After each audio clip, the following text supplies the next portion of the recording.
Welcome to Stories of Brisco and Bradshaw. I would be Bradshaw. That would be your Chickashaw native, your Chickashaw Hall of Famer, Oklahoma's favorite son, Mr. Gerald Brisco. And we got a treat today because we're talking about God bless Texas wrestling. Yes. We're talking about Dory Funk Sr., Amarillo, parts of Oklahoma, hopefully not very much Oklahoma, but all of God bless Texas. And we got an expert on it who's written a book that's going to come out in a few months, we think. He up to him when he comes out, but it's finished. I've seen the notes from it. It's fantastic. Mr. Tony Richards. Tony, welcome to the show. Hey guys, so glad to be here. This is awesome. Well, We're gonna get into New Mexico and Arizona too. It's outstanding. We can stay away from Oklahoma. They try to take Oklahoma. Of course, Texas never can overpower Oklahoma in anything. So that's the reason Oklahoma remained a sovereign little territory there. But Arizona and New Mexico, two places that get very little love when people are talking about professional wrestling history there. And we're going to bring a lot of love to those two states. I'm jumping ahead, but I'll just throw out a name. Mike London, a very interesting character. When I was working for the Funks that were promoting out in Albuquerque and the little surrounding areas there, Mike was a very interesting character, and he had a beautiful daughter. I don't know whatever happened to her, but she was a beautiful young lady. Yeah, Mike's gonna come up in the show today. We're gonna have Mike front and center here a little bit. In Arizona, I mean, you got a state like Arizona. It's got a couple of several major towns in it that kind of gets overlooked. You know, the Phoenix, Tucson, and the Flagstaff, and all that area out in Arizona there. Very, very interesting area in that time frame there. So let's get to it, Tony. We like to ask people. You're intelligent man, as we all know, that some people might dispute it. A lot of people would. A lot of people would. But how did a guy like you all of a sudden, you turn your interest and want to write and document professional wrestling history? What was the point that made you want to do that? Well, I became a fan when I was just a kid, 72, 73, 74. I grew up in Kentucky and had Goulas to watch and also Phil Golden's Outlaw all-star wrestling promotion in Paducah. Father of Jimmy Golden, right? What's that? Father of Jimmy Golden, right? Uncle. Uncle. I think. Yeah, Bill is one of the two. Bill and Phil are brothers. But Phil had the promotion in Paducah. Same promotion Hustler Rip Rogers was watching when he decided to get into business. But and then in 80 and 81 when Terry came to Memphis and did the empty arena match with Lawler, the only time I'd seen these guys before was in the magazines. And Terry came in and he did the program with Lawler, and then Dory Jr. came in. They kind of reversed roles a little bit. Dory Jr. kind of came in as the policeman, and then they did some tag matches, and I went all around the territory. I went to Memphis, I went to Louisville, I went to Evansville, Indiana, because I'm like, I don't know when I'll ever get to see these guys again, and I just liked them, and then over the years I've just kind of researched a little bit here and there about Amarillo, and then the territory was out of business by that time, and and I'd written a couple of business books, and so Tim Hornbaker, who's a very close friend of mine, he talked to me, and we talked, and he convinced me that I should do it. So I just decided to do it. By the way, Tim was receiving a Jim Melby Award this year at the Tragus Museum. Congratulations to Tim. Oh, great. Fantastic. What a great guy. Tony, how hard was it to find information that's legit? I mean, obviously you have, your kayfabe, your stuff working headlines and working crowd sizes and things like that. How hard was it? Did you have to go like the courthouses to find old newspapers? What was the process of getting all that information? Well, it's easier now than it's ever been. I mean, and it's still hard. I mean, I've read thousands of newspaper articles and got a complete big hard drive here full of stuff that I've collected. A lot of the government office stuff is online now, so you can search, and they'll charge you a little bit for it, and you end up paying for some documents, so you don't really know if you're going to find anything substantial or not. But it's not as hard as it was in Jim Melby's day. I can tell you that right now. But it's still difficult with a promotion like Amarillo because there's hardly any video. And what's interesting is I just found a guy who may have some video. So um, now we just got to find somebody that has a machine that'll play the tape that the video's on, because its stuff is way out of date and all that. How are some of these videos just now surfacing? I Yeah, always find that amazing. You know, they're constantly finding videos that are 40, 50 years old, and no, it's obviously not videos, they're on film if they're that old, but they're finding this stuff all the time. How is this stuff surviving? well, this is It's stuff. stuck in an attic somewhere and stored? Well, this particular Subject too, Tony, I'll jump in here, is that great Hackett-Smith video that was just released. Man, to me, that's like the Mona Lisa been discovered to me. Well, Lou Thez had a independent promotion in Nashville in '76, and some of those guys have restored a lot of that video from that couple of months of TV shows that he recorded in Nashville. And so we're finding stuff all the time, and there's some of us, that are willing to invest a little bit of money to try to get some of this stuff restored, because that's the only way we're ever going to see it. And like I say, there's very little video of Amarillo. There's a couple of clips, and then there's a couple of shows that Murdoch and Mulligan did once they took over the territory. But it's very, very sparse. Tony, I'm so fascinated with the pre-TV wrestling, about how Mhm. they ran territories and how, obviously through newspapers, like the old boxing matches, they promoted stuff through the traditional means or whatever those means were at the time. But where did it start, say in Amarillo, New Mexico, Arizona? Was it Cal Farley and the original Dutch Mantell? Were those the first two big stars that came through that territory? They were, and we'll go all the way back to the beginning of the 1900s, and oil is discovered, which causes all these roughneck folks and wrestlers, and even guys that weren't really pros but were just tough dudes. They're all migrating to work in the oil fields, and so they're coming from the Midwest, they're coming from the East, and they're coming out to all these new jobs that are being created after Spindletop is discovered, and oil starts becoming a big industry in Oklahoma and Texas, bringing all these guys to the West. Well, um, Dutch Mantell had he was from Luxembourg, and that's where he got the nickname Dutch. His actual real name is about this long, and I'm holding up two hands to talk about how long his real name is. His real name, Not attempting to say it either. well, his real name was Alfred Albert Joe de la Gardière. And he got the nickname Dutch from being from Luxembourg, and the Mantell just got stuck Mr. on Brisco, there. could you repeat that name, please? Alfred Albert Joe de la Gardière. I was trying to get Jerry to Oh, repeat it. Jerry. Oh, I'm sorry. That's okay. Yeah, that's Yeah. he would do as good. He would do as good as I would do. I just beat him to the punch of asking him to do it first. Cal Farley was born in Iowa, and he grew up in that really rich wrestling tradition back in those days. And he had a very bad home life. His mother and father never got along. He had a twin sister. They were the youngest of the family.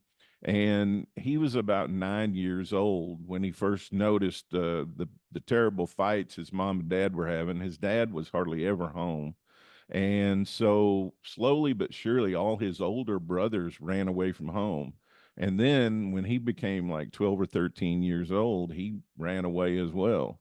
And then he started moving his way toward Texas. Cal Farley and Dutch Mantell met in El Paso, and Cal would work jobs at farms and doing labor like that. And as farm kids would do, I know I did with my friends on the farm I grew up in Kentucky.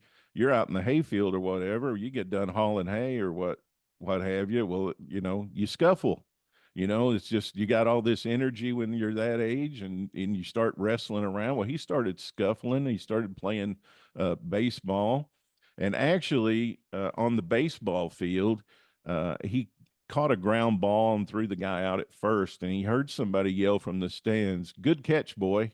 And when that happened, he got sort of an affirmation feeling on the inside that he'd never really had before. And that feeling would stay with him for the rest of his life. And so, coming from a broken home and a tough environment is why he had such a feeling for troubled youth and guys who didn't really have a home life. And he would eventually found the Boys Ranch just south of Amarillo. But he and Dutch met in El Paso, and they ended up in a match together. And No, I'm Dutch, sorry. Dutch knocked Cal Farley's front teeth out. What were you going to say, Jerry? I said you mentioned that when he started the boys' race there. So that was started like in the 40s and 50s, 1940s and He 50s. started it in 1939, Wow, and and it was done at a goat town. Did he go out and buy the town, or did the town just happen to be available, or what? it was an old abandoned mining town, Tascosa, and he went out there and started remodeling buildings and started raising money and just putting himself into it. And I think he started out with 20 young men out there, and it's still going today. Which would be copied in later years, and we can get into that by the Eddie Graham, and who brought it out here in Florida, started Florida Sheriff Boys Range also. Yeah, we'll get into that connection for sure. But they met in El Paso. They had a wrestling match. Dutch was really impressed with how Cal was able to hang with him because Dutch was about the toughest shooter of that era. And Cal stayed with him. Dutch knocked his front teeth out. And they just became friends. And a And, shoot, and a shoot, or what yeah, was it was a shoot. And they had a couple of more matches and they just liked each other. You know, they respected each other, and they eventually met up again in Amarillo. Cal moved up to Amarillo, and then Dutch made his way up there, and they just ran into each other again. He's like, "What are you doing here? What are you doing here?" And they just became really close friends. Cal would end up investing in a tire store in Amarillo, and that tire store was run by him and his wife. She was really kind of the business mind there. And that tire store, he built it up from almost nothing to being, you know, really successful. He got really involved with the Boys Ranch and sort of started by the end of the 30s, he was starting to get into semi-retirement as far as wrestling was concerned. You know, it's kind of unusual because, but it makes perfect sense. The gold rush, Seattle, all the way up to, Anchorage, created a lot of these shooters and Yep. shooters that would come up there and make money. It's the exact same thing, right? It's just you had the oil rush in West Texas and Oklahoma, and there was so much money there, and a bunch of real tough guys, extra disposable income, want to bet on something. So it was just attracted these shooters to come in there and draw some money with having these matches. So in 1928, there was a fella from Salisal, Oklahoma, who was going down to Texas to work in the oil rigs. And he met up with Dutch Mantell, and he wanted Dutch Mantell to break him into the wrestling business. And that fella's name was Roy Welch. wow. And Wow. he was living in Borger, Texas. And Dutch trained him, worked with him, broke him into the business, and he became Dutch's second. So Dutch would work in a lot of shoots, and he even went down to Houston to settle a dispute between two promoters who were having it out, and they were going to decide who was going to get the town based on who won the match. So they brought Dutch down. One of the promoters brought Dutch down, and he brought Roy with him as his second to watch his back in the match. I And think Roy Welch is one of John's favorite all time. Yeah, absolutely. I loved what he did in Tennessee and all the places he was. What an interesting character. well, Roy stayed there from 28 till 31, right around the end of 31. And then Roy went to Indiana, started working his way south, wrestled a lot in southern Indiana, western Kentucky. He was a big star in Paducah. He worked all around that area, Cape Girardeau, Poplar Bluff, and slowly but surely he built up, his reputation. He also brought his brothers and trained them, and then he opened up the booking office in Dyersburg, Tennessee. So Dutch got a lot of heritage there because he broke Roy into the business. And who won? What Who happened won to the match with the promoter in Houston? Dutch won the match. Who did he wrestle? Do you know? Don't. Not off the top of my head. I've got it in my notes, but I don't have it in front of me. And was that Morse Siegel at the time, or? No, not at the time. Morse came along just a couple of years after that. Okay. Tony, how many of these matches were shoots? I mean, I know it's almost impossible to tell, but you have a guy kind of like Dutch come in. Obviously, most of the time you don't have to work anything. You got a guy who's one of the best shooters in the world. You don't have to worry about it. But you have a guy that he's going to work with, like a Roy Welch, he's trained. I just find it hard to believe those guys were shooting against each other. I think they made it look like a shoot, but is that right? Yeah, I mean it's hard to tell, John. I mean it really is. I mean, it's hard to believe that it would have been a work if Cal got his teeth knocked out. So there's little things like that that tell me it was a shoot. And then there's other times where it's obviously a work. So like the very first match that we know happened in Amarillo happened in 1911, January 28th, 1911, at the Grand Opera House. Harry Mays beat Stanley Lake. And both of these guys, along with the referee, Harry Pringle, they were working as barnstormers going across America like they were back in those days. And they were working the town. They were doing matches and getting side bets and putting their own money up or whatever. Well, Stanley Lake ends up getting his spinal cord severed and he dies from the match. And there's no wrestling in Amarillo until March of the next year because there's so much heat, that came on because they figured out these guys, their names weren't even Harry Mays and Stanley Lake. Their names were Charles Olson and Joe McRae, but they were working, right? And they were going through, but they didn't know each other before the match. So those are these kinds of things where it's like, okay, was it a plan or how did that happen? Was it a shoot? Was it a work? We don't know, but we do know one of the guys got his spinal cord severed and he died. Wow. When was the first time they started having a territory around Amarillo? When they actually started having regular towns, regular shows, and all that? So every town had a promoter, and in the late 20s, early 30s, booking offices started.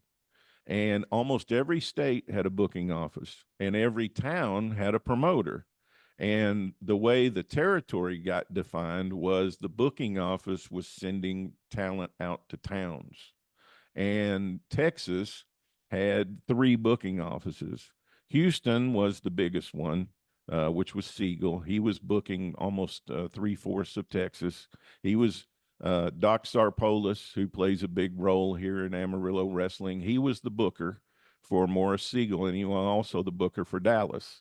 And they were sending talent out. Amarillo had a booking office, and El Paso had its own booking office. Who was the promoter record for Dallas at the time? Siegel was in Houston. Ed McLemore. Ed McLemore, okay. Yep. Name.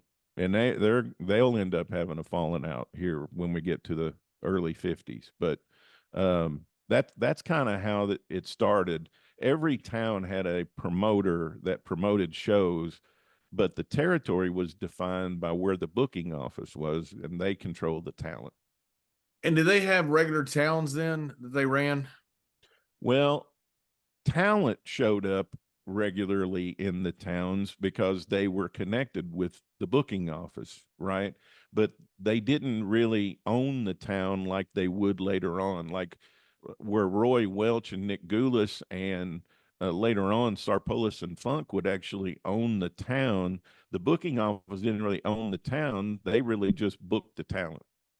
But later on, as they became more powerful, they started buying towns too. So that's kind of how that started out. So Uh, what would but- what would a week or a month in a professional wrestler look like? It would just kind of depend on how ambitious the wrestler was, right? So if he really wanted to work, he could get booked, but you were going to be dealing with a couple of different people. So if you wanted to work in Texas, let's say, West Texas, well, you could work if you got booked out of the Amarillo office. But if you wanted to work down South Texas, down in the western part, you had to talk to whoever the booking office was at El Paso. If you wanted to work in Arizona, you had to get booked through Tucson. If you wanted to work in New Mexico, you had to get booked through Albuquerque. So it depended on how much you wanted to work the booker in each one of those booking offices. When Dory first moved to Texas, he worked all those I just mentioned, though all those different booking offices. He got booked by all of those because he was starting out in 1948 was when he moved down to Texas, and 46, 47, 48 was his first 3 years, and he worked all those booking offices, and then he even worked up the Pacific Northwest out of the Portland booking office. Now, when you're working all these booking offices, how many times a month are you working? Anywhere from 15 to every day. Really? Mm-hmm. I it's probably travel had a lot to do with how often, because you were obviously going by train. It was cars a pretty popular travel. Train through the 20s, of course, and then in once the 30s got going, it was by car. But I mean, roads were terrible, so it was quite a journey. If you just going from Amarillo to El Paso would have taken you a lot longer, than it would now. So these guys were working as many as 15, 20 shots a month. And then these matches were pretty long too, right? I mean, for the most part, these matches were 45 minutes to an hour. Well, some of them were, but some of them were less than 10 minutes. That's why it's kind of difficult to tell where the shoots are and where the works are, because, some of them, would go 8.5 minutes, 7.5 minutes, 11 minutes. Then some would go an hour. Yeah, and not that it matters. I just think it's, interesting. These guys are working 15, 20 times a month. I just have a hard time believing that there's 15 to 20 shoots. Mm-hmm. I just feel like these guys have figured out a way to work together, and they're going to figure out something and go on about it. There's no internet. There's no newspaper that's going to follow them around. They can lose a match in Amarillo. That doesn't affect what happens to them in El Paso. Nobody hears about it. Well, and you get hurt too. Right. I mean, you're going to get injured. You're not going to bounce back, too quickly to work, the next week or 2 weeks if it's all shoot. And a lot of these barnstormer guys too, they go into town as John Layfield one night, and next time be John Bradshaw the next night or something like that. Right. Well, Dory Funk did that when he first went to Texas. He was Dory Funk in El Paso, and he was Dory Dillard in the Pacific Northwest, and he was Dory something else in New Mexico. I mean, he changed his name several times before he just started working as Dory Funk. Well, Jerry, that's famously what happened to Gus Sonnenberg when he got exposed. They went through all of his opponents. They found out that his opponents, he had like 30 opponents. They really were like 4 opponents that had 10 different names, and every one of them. And they went through it and found these guys, and that was the big expose on Gus Sonnenberg, who was a massive star in the late 1920s. But when the newspaper did the big expose on him, they figured out these same guys where he's wrestling the same guy in every single town, almost just a different name and different background and all that stuff. Yeah, he was the big star that he finally gave way to Londos, right? I mean, so those guys were huge. Did Londos ever work down in Texas? Yeah, a little bit. Matter of fact, he owned the Tucson, Arizona booking office. I didn't know that. I knew he'd worked all over the country. Londos was a really smart guy and a very, very wealthy guy by the time he died. He owned part of the Tucson, Arizona office. Yep. He was partners with another guy, and they owned it right up until the 40s. So he sold it to Rod Fenton. And when did Amarillo start forming into a territory that made kind of sense of the resemblance of what we saw later in, say the 50s, 60s, and 70s? In 1955. So or after TV 19, came, after 19 TV. yeah, well, 1940, 1945 and 44 and 45, Dory Denton came back in and got Amarillo going. Let's talk just a little bit more about Dutch here, Sure. and then we'll get there. But a couple more thoughts about another guy that was there who trained under Dutch Mantell is the guy who kind of taught Jerry Jarrett how to shoot. That's Sailor Moran. He was in there with Roy Welch, and they were both working under Dutch Mantell, and he trained them both in Amarillo. You know, when Jerry wanted to get in the wrestling business, his mom didn't want him to get into it, and she hired Sailor Moran to teach Jerry how to defend himself. And so Jerry was actually trained as a shooter, set him around, but was it because his mom wanted Sailor to run him off? Well, I think she thought he was going to get pretty discouraged, yeah. But Jerry hung in there, and that's what led to the whole, Galento eye story. Was Jerry learned how to take the eye out from Sailor Moran, Hey, who thanks for bringing that up. You can probably clear our little competition here. I mean, there's two people that claim to take Galento's eye out. One is Jerry Jarrett. The other was Buddy Fuller. well, I think there's been a couple of people that were at the television taping where the Jerry Jarrett incident happened. So I don't know. I don't know. I haven't heard of anybody who actually verified the Buddy story. Okay, Yeah, this and is the two Buddy boys. Fuller story was the one where they both had drawn the huge crowd and had agreed to have part of the match as a couple shoot punches, and Yeah. that's when you had the huge black eye from Mario Galante. Yeah, that was in Mobile, Alabama.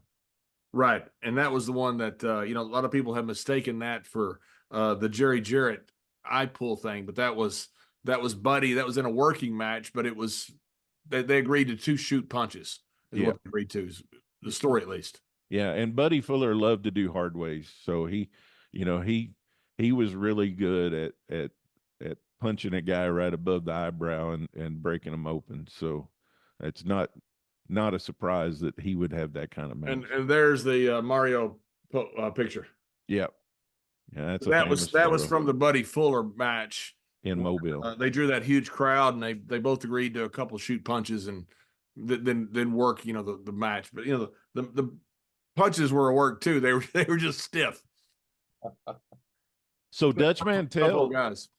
Dutch Mantell was also one of the original Four Horsemen in Amarillo. The guy that Dutch Mantell and Cal Farley had as their front man, Al Anderson, who was listed as the promoter in Amarillo, he was quoted in the newspaper with the four local guys: Cal Farley, Dutch Mantell, Otis Klingman, and Rob Roy, and he called them the Four Horsemen of Amarillo. So Well, that's where the Four Horsemen, I mean, originated with Notre Dame football, I would assume, and yeah, then wrestling promoters, of course, as they always do, kind of latch onto it and claim it as their own. Dutch Mantell beat a wrestling bear. So in 1932, he wrestled Andy the Bear, and they wrestled evenly in the first round, and in the second round, the bear came out, looked at Dutch, and left the ring, and Dutch won by count out. So Dutch Mantell beat the wrestling bear. Well, the new Dutch Mantell, who is my manager, looks like a bear. He does. He does. Also, around this time, Amarillo has a lot of women who are trying to break into the business. And January 14th, 1932, they have the first woman versus woman match in Amarillo. And they wrestle to a 10-minute draw. And it sparks all these like women writing into the newspaper trying to find out how they can get in the wrestling business. They also have all of these women in town writing in who are trying to get various wrestlers to date them or to marry them. And a long stretch here of about 4 or 5 years, Dutch Mantell becomes the most eligible bachelor in Amarillo. And there's a constant newspaper article series going on about, who he's going to marry. He's a superstar in Amarillo. So you mentioned woman versus woman. Who did they wrestle before that? What do you mean, women? You said the first woman versus woman match, and Yeah, well, the first women who wrestled, it was a female versus female match. Um, there were women weren't in wrestling before that in Amarillo. okay. Yeah. And Dutch, was this his biggest territory that he was in? This is where Dutch really made his name. Yeah, this was it. And then he passed away in 1941. And when he passed away in 41, Amarillo wrestling went dark for 5 years. There was no wrestling in Amarillo from 1941 to 1946. Some of this is because Dutch was gone. Cal Farley wasn't interested in promoting wrestling anymore. He was very involved in his business endeavors and in the boys' ranch. There was a huge shortage of wrestlers because of World War II. And so there just wasn't any wrestling in Amarillo for 5 years. And then Dory Denton had the first wrestling matches in March of 1946. Now this is pre-TV days. How were they basically doing their promotion in these towns? Just a newspaper, or going in barnstorming, or how were they doing it? There was newspaper and poster boards. That's how they were promoting. But I mean, wrestling not only went dark in Amarillo. I mean, it went to almost nothing in New Mexico, Arizona, all those western states, because there just wasn't that many people wrestling because of the war. And you mentioned Dory Denton. That was Dean Denton's brother. Dean Denton, the Mm-hmm. famous NWA champion, big, good-looking guy. That it was Thez's pick, right, for be the champion. He was one Yeah, of the guys, he was the National Wrestling Association champion, world right. champion. Yeah. And how did Dory Denton get to Amarillo? Because the Denton brothers are kind of I don't know about a lost thing in history, but you had, obviously the Duseks out in Missouri. You had different groups, the Welches and the thousands and thousands of relatives they had with the Fullers. But you don't hear a lot about the Dentons. So tell me a little bit about the Dentons. Well, they were based out of Idaho. They were all born in Idaho, and they worked out of the booking office in Idaho and the Pacific Northwest. Um, but he found Amarillo, and it was not that nothing was happening there. And he was an entrepreneurial type guy, very assertive, very aggressive, and he decided he was going to come into Amarillo and get wrestling going again. So in 1946, he came in, started promoting wrestling again. Newspaper articles for about 3 or 4 months saying, "Hey, Dory Denton is coming to town, and he's going to put wrestling back in business." And just he made a big deal out of it in the newspapers, and he started running at the Armory again, where they'd had all these matches before in '46. Would They Dory didn't. be the one Denton be the one that started TV wrestling then in Amarillo? Yeah, yeah, yeah. He was in business for 9 years, from 1946 to 1955, and he brought Dory Funk back to Amarillo. So Dory didn't start homestead at Amarillo until Dory Denton took over. Yeah, that's a good point. He come out there under Doc Sapolis and then went back to Indiana. No, he came out west just through relationships and booking offices. Well, So he let's start with his history now. He grew up. He was in Indiana. He was what, 2 or 3 times state wrestling champion. Was it you I was working with a few years ago trying to help assist get the gymnasium named after in his honor? No, it wasn't me. Yeah, well, I forgot who I was working with, but some gentleman called me and we wrote the superintendent of schools or whatever about naming his high school gym. I don't know if whatever become of that, but yeah, Yeah, so so three well, times and he was Indiana, a scholarship Indiana, also a semi-pro football player, or a pro football player back in those days, because there was no semi-pro. There was either pro or not. But a hell of an athlete, and kind of walk us through his beginnings. Yeah, he went to Hammond High School in Hammond, Indiana. His father was Adam Funk. He was the police chief in town, and probably where Dory got his whole idea of being a father, where Cal Farley had the kind of father who was absent and didn't really have much affection for him or whatever. Adam Funk was exactly the opposite. He was a stern, disciplined guy. As a matter of fact, Dory Sr. got into a little bit of trouble between his freshman and sophomore year where he got in trouble with some mob connected folks and he ran away from home. He got on a train and went all the way to Florida, and then he decided he better go back. So then he went back to Indiana, and when he got back home, his dad was glad to see him, but I think he wore his butt out pretty good for doing that. You know And what then kind of trouble he got into with the mob? yeah, he was putting slugs in a jukebox and in the pinball machines. Yep. And that particular pool hall or whatever it was mob connected.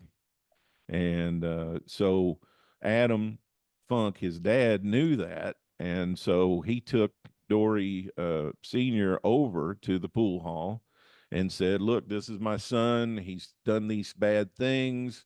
I've taken care of all the discipline and we'll, pay back what damage he's done or whatever. But if anything happens to my boy, you're going to have to deal with me. And then he took him back, and then that pretty much turned Dory Sr.'s young life around. That's when he started winning the Indiana State High School in his sophomore year, his junior year, his senior year. Now, this is also in his senior year of high school at Hammond High. This is where he makes his first big time pro wrestling relationship connection. You have any idea who it'd be with? Nope. So there was a young man who was born in Georgetown, Kentucky, and his family then moved to Hammond, Indiana from Georgetown, Kentucky, and he was on the wrestling team. He was a freshman when Dory Sr. was a senior at the Hammond High, and his name was Roy Shropshire. Wow, And we know him as Roy Shire, right? And so he was a freshman in the high school when Dory was a senior, and they were on the wrestling team together. And then he would be brought in 57, 58 as Professor Roy Shire in Amarillo. And So, when did Dory start thinking about professional wrestling as a career? Almost as soon as he was a senior in high school. As a matter of fact, I think he had his first professional match in 38. So he graduated in the spring of 37. Coach Billy Tom was at Indiana. He had coached the U.S. wrestling team in the Olympics in 1936, and he recruited Dory to Indiana. And he went to Indiana University in 37, in September of 37. And he stayed in school for a year, and he was in love with Dorothy, his wife, his high school sweetheart. And they got married um, while he was in college, and they didn't tell anybody they were married. And so after his freshman year, he got a part-time job. He decided he better, start supporting Dorothy. So he got a part-time job driving a truck, and she worked in her father. He had a drugstore. She worked there. And then in 1941, she got pregnant with Dory Jr. And so Dory Sr. had his first professional match. I don't know if I mentioned that or not, in 38. So he didn't go to school for very long at Indiana before he had his first professional match. And how does Dory Funk Senior end up the first time in Amarillo? Well, let's go through this here just a little bit. He went to the he went through, started wrestling pro. His high school wrestling coach decided he was going to start promoting wrestling shows in Hammond. His name was A.B. Scott, and he started booking shows, and he started booking Dory. And so, yeah, Now, I think, who trained Dory? We kind of left that and jumped in. well, Billy Tom at Indiana. Billy Tom was a shooter. He had wrestled professionally before he became a college coach at Indiana, and he actually taught Dory how to front face lock. He told him, taught him how to chicken wing a guy. Taught him how to do a cross face with his elbow. He taught him all those shooter moves when You he was at also Indiana. mentioned in your notes that it might have been where the spinning toe holder came from, also, right? Well, yeah, he wrestled a guy named Walter Palmer, and Walter Palmer's finishing move was a spinning toe hold. So I'm pretty sure that's where Dory got the spinning toe hold, was from Walter Palmer. And so A.B. Scott's booking these wrestling shows in Hammond, and I kind of think these were shoots because they're running newspaper ads taken with Dory Funk Sr. Of course, he's just Dory Funk at this point, but they are saying he will take on all comers. So it's like a carnival show, right? They're getting people out of the crowd, and he's wrestling them, and he's not getting beat. He's beating everybody that's coming there. And when he's trying to break in, all the wrestling promoters are sending all these guys to try to beat him, and they can't get anybody to beat him. So they say, well, we better just break him in, right? Let's let him in on the business, right? We can't send up these dudes to beat him up and to wrestle him in these matches. If you can't beat the guy, break him in. You don't have to pay him there. Yeah, that's right. That's right. And so he goes and enlists in the Navy in 43, and he gets stationed in the Philippines on a ship. And while he's stationed in the Philippines in 44, that's when Terry's born. And Dory Sr.'s 25 years old at this point, and he's got Dory Jr. and he's got Terry. And he comes back and he tries to make a go of it promoting, right? And him and Balk Estes team up, and they start trying to promote here around Hammond and around Indiana. And they even get a wrestling bear. They think they can juice up their crowds if they can get a bear to wrestle, right? It's the novelty of it. And that doesn't work, and it just doesn't work out. So in October of 1946, he loads up Dorothy, Dory Jr., and Terry, and they head for West Texas. And he's out in West Texas from 46 to 48, 49, and then he leaves there, and he's gone for a little while, and then Dory Why did he leave? Did the bookings go down, or was there financial deal hardship? I think he just got frustrated. He won the junior heavyweight title in Amarillo 2 days before Christmas in 48. He lost it in a couple months later. Was that from Leroy, or who did he win that title from? No, it was the Southwest junior title. Leroy had the world junior title, but he won the Southwest junior title, which was the junior title for the Amarillo territory. And he lost it in the spring, and I just think he thought he'd go somewhere else, which is what wrestlers kind of did. They stayed in a place for a couple of years, and then they moved on and worked somewhere else. And so he wasn't become a big, huge star out in that era, right? In that territory. Yeah, and he just didn't. He just was going to another territory, right? He was smart. He just didn't like Texas. That's so then Denton convinces him to come back, and then when he comes back, he meets Cal Farley, and he becomes the superintendent at the Boys Ranch, and he works out at the Boys Ranch and wrestles. And now's the first time he's really starting to think that he's going to be in West Texas for a while. And he thinks he might have a chance to even, go for the world junior title, because in May of 50, that's when Leroy has his accident and has to quit the business, right? Because he's blinded after the car wreck. But instead of going with Dory Jr., they went with Vern, and so Dory ends up leaving West Texas again, and the meaning of the NWA exec board. yeah, the NWA, right? They went with Vern after Leroy, Vern Gagne, and so he leaves again and goes back to Indiana again. And then when Doc Sarpolis buys the territory from Dory Denton in 55, that's when he's like, hey, we've got to have Dory Funk back here. He's going to be our star. So that's when Dory comes back to Amarillo to stay. And when he came back to Amarillo to stay with Dr. Paulus, how was business? Pretty good.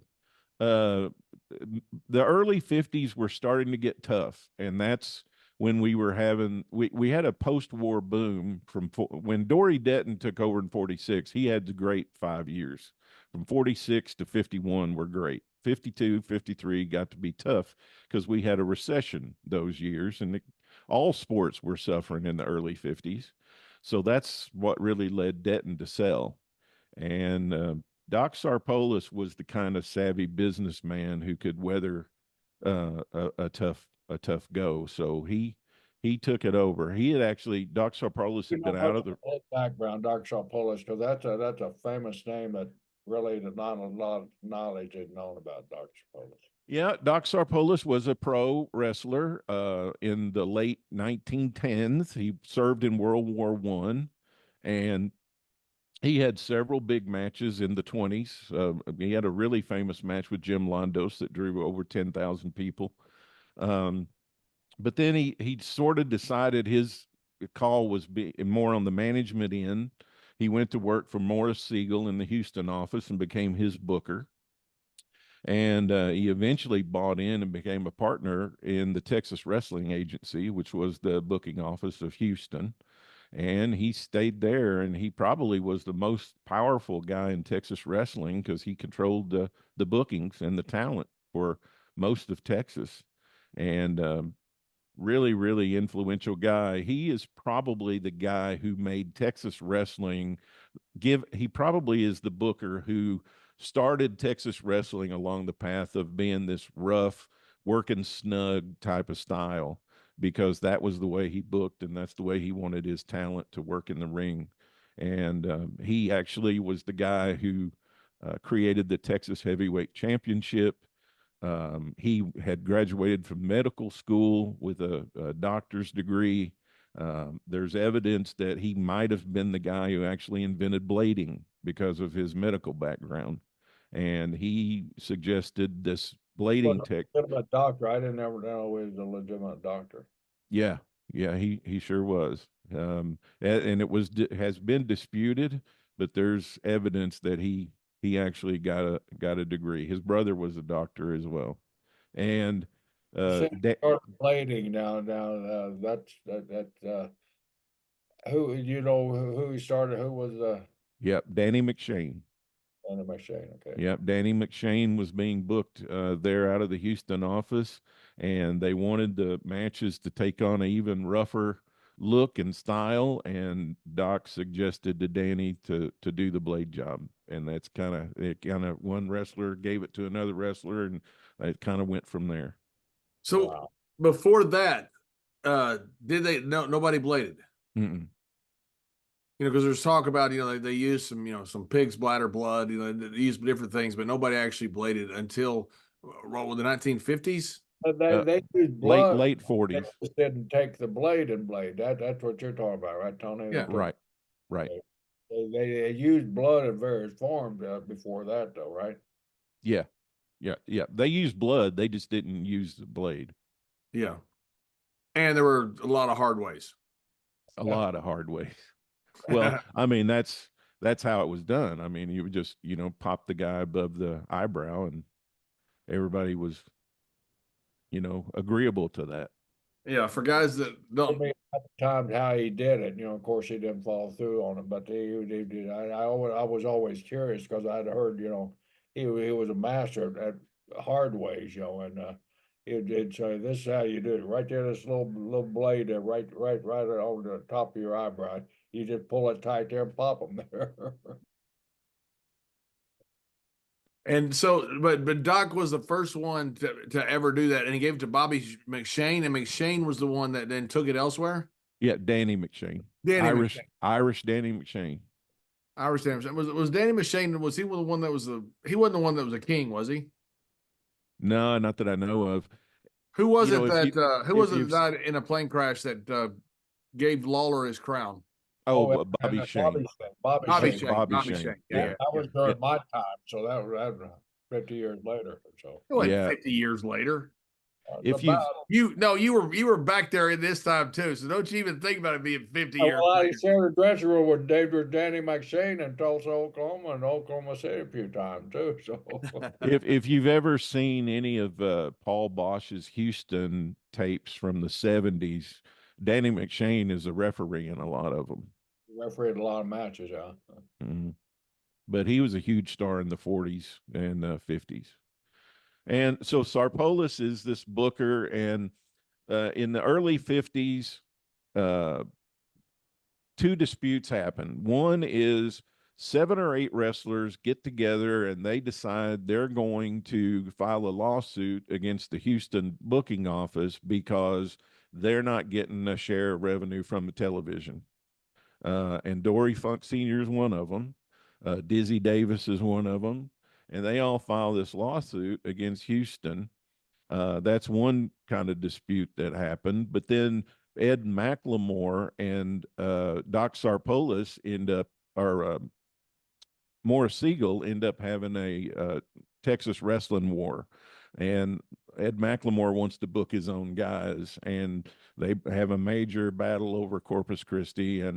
Uh, and at the end of this wrestling war, Doc Sarpolis switches sides. He goes from Morris Siegel's office to Ed McLemore's office in Dallas. And he stays there for a year and a half. He also gets involved with Cal Eaton in Los Angeles and helps him book LA. And then he gets out of the business for about a year and a half, and he buys a store, and he's out of pro wrestling. And then You said something interesting there. They're not getting their fair share of TV revenue. So the promoters were at that time actually getting paid for the TV shows to air. well, they were making money from these networks that they were supplying these shows for, and the wrestlers are like, "Hey, we're the ones in the television doing the work. We're not Sounds getting." familiar, doesn't it? It's very familiar. Nothing's ever new, is it? Hey Tony, Ed McLemore, not meaning to jump ahead, but That's who okay. was it that ended up selling the territory to Fritz? Ed McLemore. Ed was. So Ed had that territory a long time before he sold it to Fritz. He sure did. Yep. And was it big time wrestling under Ed McLemore? Yes, and it was big time wrestling under Fritz too until the late 70s. Right, when Fritz decided to change the name because he wanted a more global type. Yeah, changed it to world class. Right. So in 1952, Fritz von Erich gets a phone call. He's down in Corpus Christi playing semi-pro football, and he gets a phone call from Doc Sarpolis telling him he should get in the wrestling business.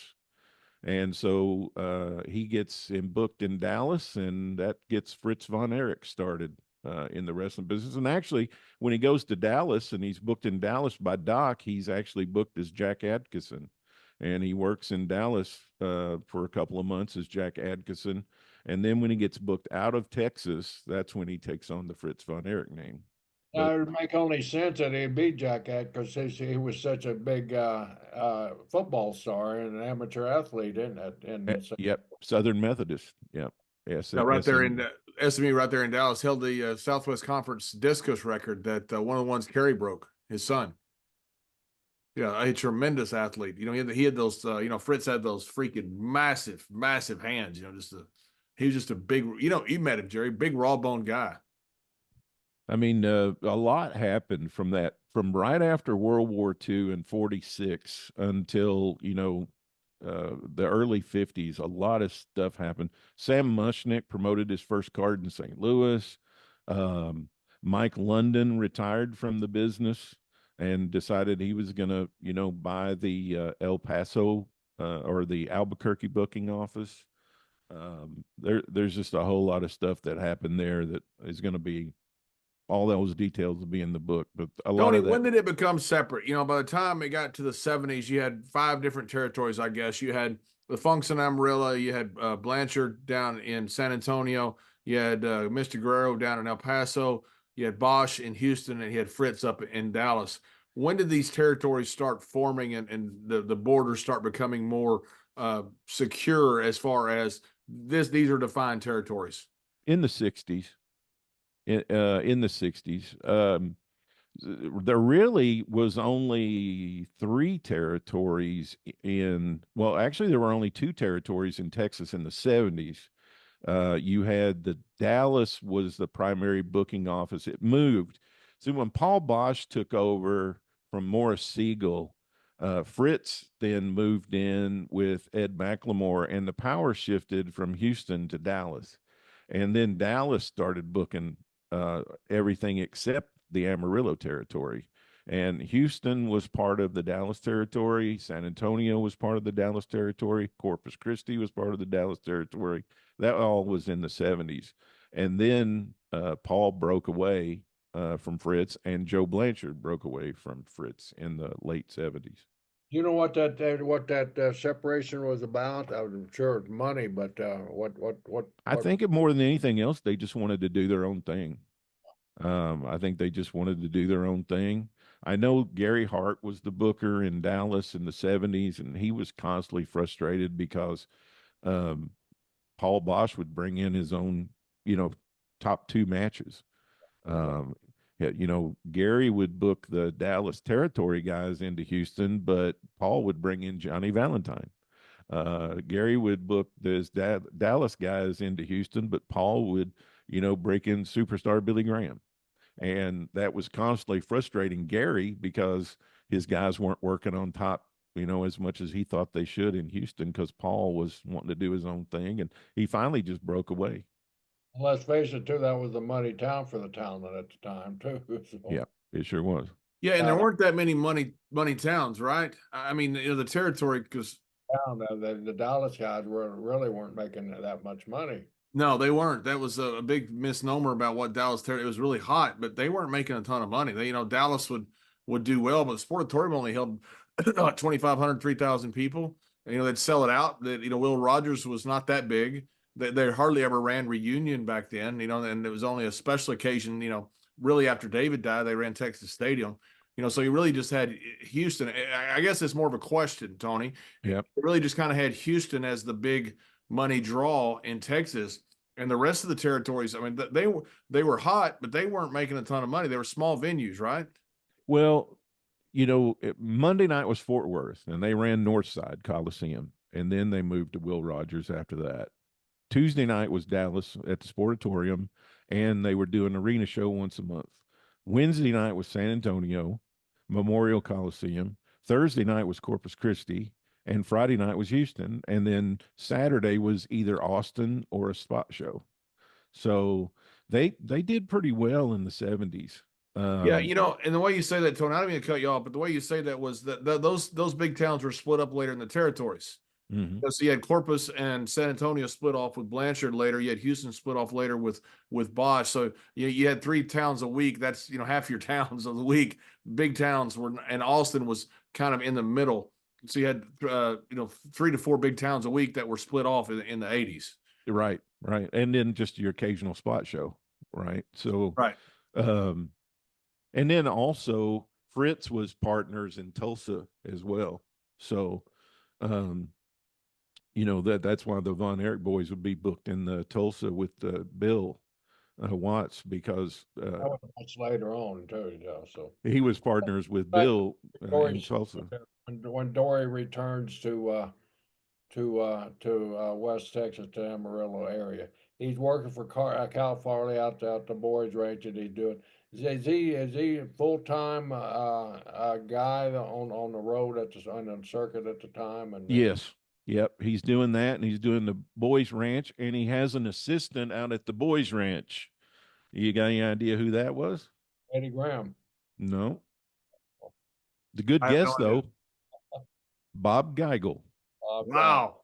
Makes sense. Yeah, Bob Geigel was that relationship right there. That's where that relationship was formed. Good. I told you all these relationships were going to start coming, right? So Bob Geigel is his assistant out at the boys ranch teaching wrestling to the boys ranch kids. Bob was an amateur wrestler also, so they probably Yep. had college, high school and college. And Bob Geigel was their Southwest junior wrestling champion in Amarillo for a couple of years in the late 50s, and he stayed till the mid 60s in Amarillo. I mean, he homesteaded there for almost 10 years from the mid 50s to the mid 60s. And uh, so they're at the boys ranch together. They leave in 53 and just wrestle from then on after 53. Partnership with Dory and Cal in, and how did that end, and how did Dory get into the promotional side of it? That he came back when Sarpolis made him a partner. So that was part of Sarpolis convincing him. He'd left again after the boys ranch. He went back to Indiana, and then Doc Sarpolis convinced him to come back after he bought the promotion. Doc Sarpolis had another partner who was a judge named Bartlett in Waco, Texas, and they convinced Dory Funk to come back to Amarillo, and as part of that, they made him a partner in the promotion. So when did West Texas football team become the recruiting ground for Amarillo wrestling? Well, as soon as Dory Jr. got there, I think. That's what I was figuring. Well, I've always laughed because I tag team with Dick Murdoch, and Murdoch played in a lot of the alumni games. He never saw a field. I don't think Murdoch even went to class at West Texas State one day. So Doc Sarpolis actually plans, when he buys the territory from Dean Detton, he's actually thinking about moving the booking office from Amarillo to Lubbock. And I don't have any evidence of why he decided to keep it in Amarillo, but I'm thinking Funk, when he came back and became partners with Dory, I think he must have had something to do with that, because they never mentioned it again. The newspaper story that talks about Doc buying the promotion from Dory and the 18 towns that went with it, Doc says, yeah, we're going to move the headquarters to Lubbock, and that's where I'm going to live. But he never does. He keeps it in. And what year was it they bought the territory in the 18 towns? 1955. 1955. Yeah. And that was the ones that had the dispute around Wilbarger County, where Skandar Akbar, Jim Wade, was from Wichita Falls and Vernon, and also up in Lawton, right? Yeah. So the towns were Lubbock, Plainview, Hereford, Odessa, San Angelo, El Paso, Big Spring, Pampa, Pueblo, Colorado, Clovis, and Albuquerque, New Mexico, Tucson, Arizona, Lawton, Oklahoma, and Wichita Falls, Texas. Let's get into El Paso a little bit, because that it's a border town, of course, and how did it become a Texas town out of it? So, well, Sam Menaker was the promoter there. Sam Menaker, yeah. Yep, and he filed a complaint with Sam Mushnick and the NWA grievance committee that Dory Detton was sending his own promoter down to El Paso and running against him down there. And eventually what happened is Dory Detton eventually got the town of El Paso because Sam Menaker ended up selling it out to him. But they had a promotional war in El Paso there for about a year, but Dory Detton's promoter was going against Sam Menaker, and then there was a problem one time between Gory Guerrero and Dory Senior, right? Over towns around El Paso. Yeah, I don't have a lot on that, but yeah, they got it worked out, but there was some real problem for a while. It never, like it was going to come to blows or anything, but there was a real problem, from my understanding, was them infringing on each other's territory, and they finally kind of, met somewhere and worked it all out. But there was a real issue for a while. One thing, one guy that Jerry will know very well plays into the story of El Paso as well. In 1965, the promoter for El Paso for Doc Sarpolis and Dory Funk Sr. dies, and they send a guy there that hasn't promoted at all, but they send him there to get some promotional experience in 1965. Do you know who that would be, Jerry? No. Don Curtis. Don Curtis. Okay, great. So Don Curtis comes out to Amarillo in 58, big time amateur background, right, from Buffalo. And he stays for a while from 58 to around 60. He comes back in 61, stays in Amarillo from 61 to 65. He has a very close and tight relationship with Dory Sr. And then the El Paso promoter down there passes away. They send Don Curtis down there. He stays about 18 months, and then he gets a call from Cowboy Luttrell and Eddie Graham that they want him to come to Florida. And he's the Jacksonville guy, right, Jerry? Jacksonville. That's how he got his feet in promotion. I didn't know that. Yeah. Help me out with this name. Terry always called Uncle Herman. Herman Gus. Herman Gus. So in 67, when Doc Sarpolis has a heart attack and passes away, he's out with his family in a boat at the lake where he has a home there in Amarillo.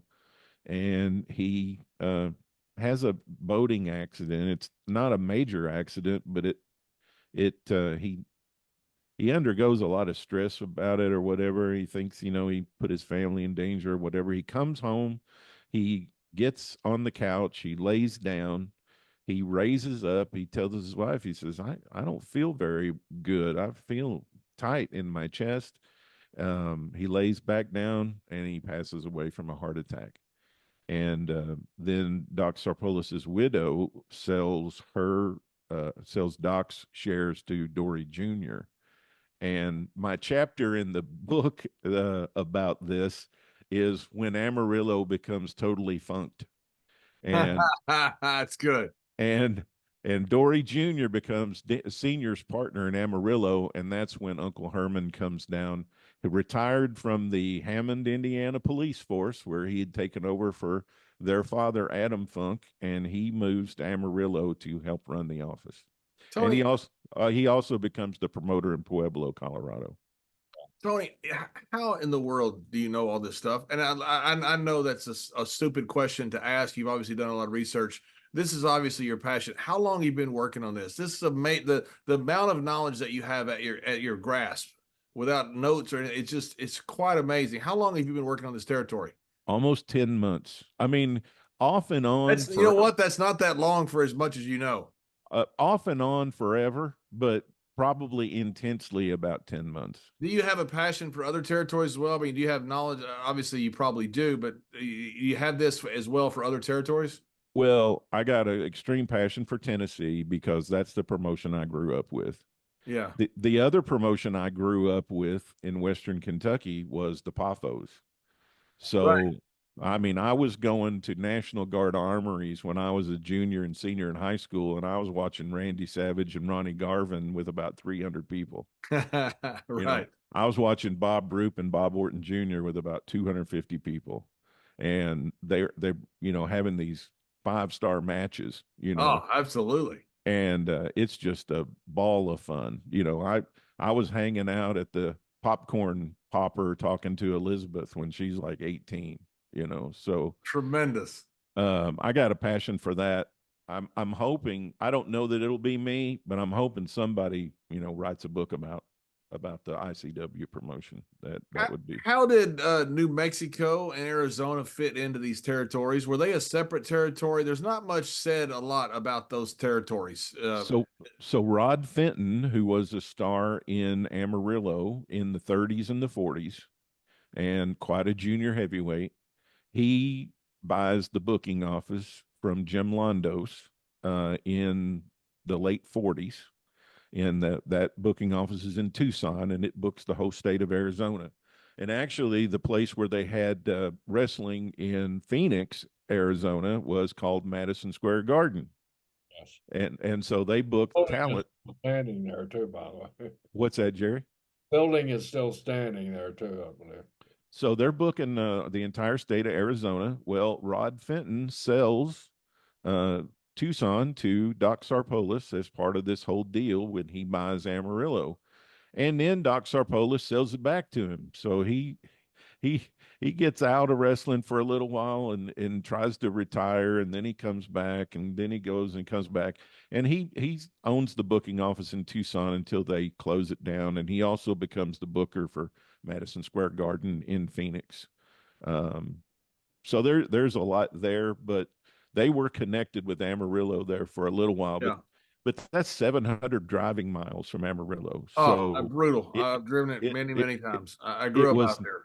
yeah, it was not, it just wasn't conducive. And Yeah. I were think they drawing crowd? Were they drawing big enough crowds to no, no, make no. it? I think Doc just, his eyes were bigger than his stomach there. So after a Those year, two towns were just plus added value to kind of expand the territory. Then Was Londos, Londos at times, back right after the Depression, right after Gus Sonnenberg, Londos was the one who took the mantle then and carried the banner, became probably the biggest draw in the history of wrestling. But he wanted to become the promoter because he got tired of dealing with these guys, especially Strangler Lewis and his crew.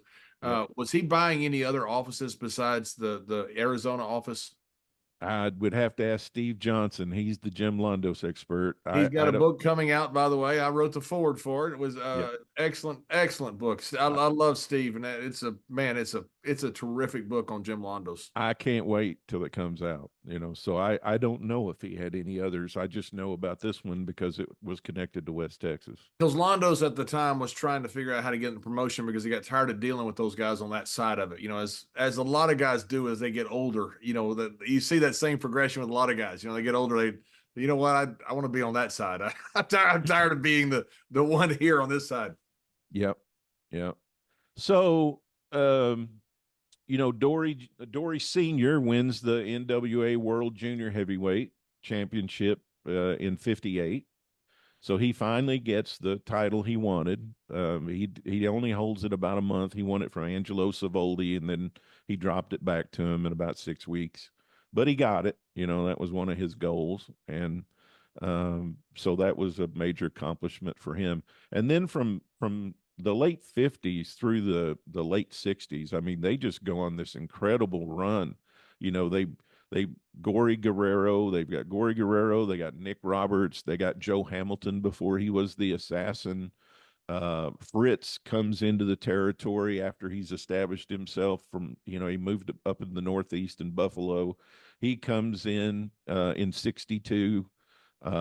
They bring the Sheik in. They got Fritz and the Sheik working the territory at the same time. They got this huge program going on with Ricky Romero and Dory Sr. They got the Sheik throwing fire in Dory Jr.'s face, which then, Dory Sr. has to come in and defend his boy. I mean, it's just they're selling out everywhere, with these guys. And Doc Sarpolis, what's interesting is as you study the booking in these at this time, and I failed to mention one that I'll throw in here in just a second, but when you study the booking at this time, Sarpolis is the guy who is booking this stuff, and he's got 8 guys on top, 4 baby faces, 4 heels, and they're all in stories together. And he's booking all these combinations. He's putting them in tag team matches. He's putting them in singles, and he's working these programs that you can definitely see that when Eddie Graham is in the territory in the mid '50s and late '50s and early '60s, you can see where he was going to booking 101 school, right? Because you can see that in Eddie's booking, and then you can see it in Bill Watts' booking, and you can see it in Dusty's booking, but it all kind of came from Doc. Wow, What's that's that? amazing. It's amazing figures that have such a great, incredible, so many tentacles that go out after them, and how much they influence so many different people. Great bookers. Kevin Sullivan's a lot like that. So many guys who have ridden with Kevin Sullivan have become bookers different places, and there's so many guys that are like that. That it's quite an impressive thing. Yep. So Albuquerque, New Mexico. How did that play in all this stuff? So Mike London, after he retired, he decides to go into wrestling and promotion and booking. So he gets the Albuquerque booking office. He has the Albuquerque booking office. He has the Denver, Colorado booking office. And so there's this dispute. Mike London joins the National Wrestling Alliance in 1950. And Dory Denton puts his application in 1951. Well, there's some people in the NWA that are for Dory Denton joining. There are some that are against it, and those people that are against it because Mike London claims that Dory Denton is running opposition to him in Albuquerque. Well, Dory Denton claims he paid $3,000 to Mike London for the booking rights to Albuquerque. And Sam Mushnick is basically throwing up his hands and going, "This is for the grievance committee to work out." Well, they eventually worked it out, and Mike London stayed on as the promoter in Albuquerque, but the booking went to the Amarillo office. So Albuquerque was booking all the New Mexico towns up until 53. And then when they settled this dispute, Amarillo started booking New Mexico. And so you were talking about when Amarillo got really hot. That was the late 50s, early 60s. Is that right? Yeah, sure was. Yeah. And so after that, I mean, the kids, I say kids, I tagged with Terry, and I have a ton of respect for Dory and Terry. Sure. The kids of Dory Sr., they had already debuted at that point, right? Oh, well, Dory Jr. debuted the day after the bowl game he played in at West Texas. So his first pro wrestling match was the next day in 61. And so Dory Jr. is in this mix with Fritz von Erich and with the Sheik and with Bob Geigel and with Sputnik Monroe and Gene Kaniski. I mean, their talent is just out of this world, right? And Eddie Graham was Rip Rogers in Amarillo, and he was there. And so Doc Sarpolis, I think we talked about this a little bit before we went on the air, but Doc Sarpolis was the first vice president of the National Wrestling Alliance in 61. And then Fred Kohler and Sam Mushnick got into a political battle in 60 and 61, which led to Fred Kohler, who was the president at that time. It led to him leaving the organization.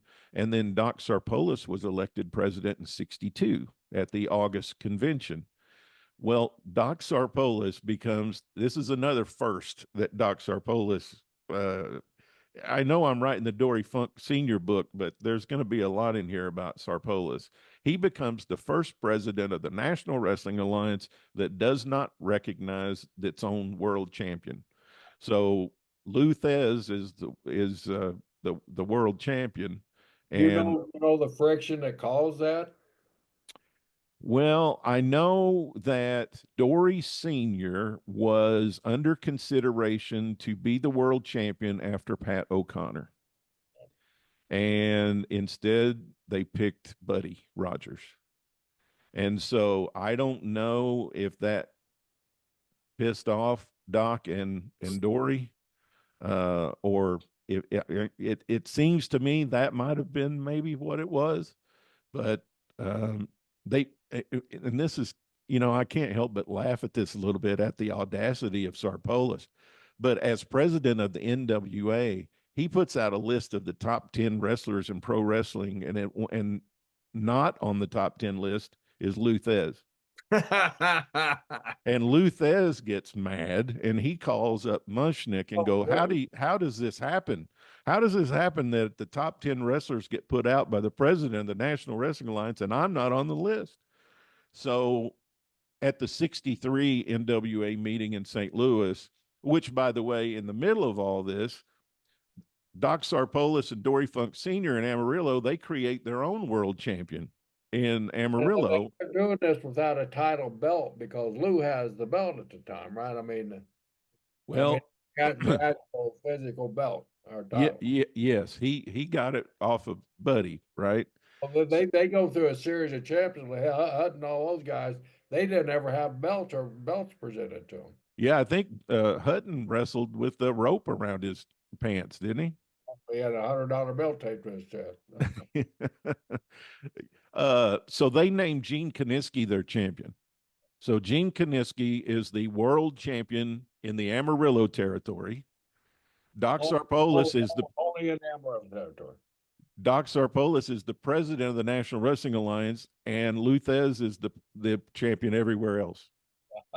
So during that time, you also had Buddy Rogers drop a title to Bruno Sammartino in 1963, and Vince McMahon Sr. drop out of the NWA. How does that factor into any of this? Was that the people started thinking at this point that the NWA is going to fracture and fall apart? What was the thoughts about Vince McMahon Sr. with probably the most profitable territory up in New York dropping out?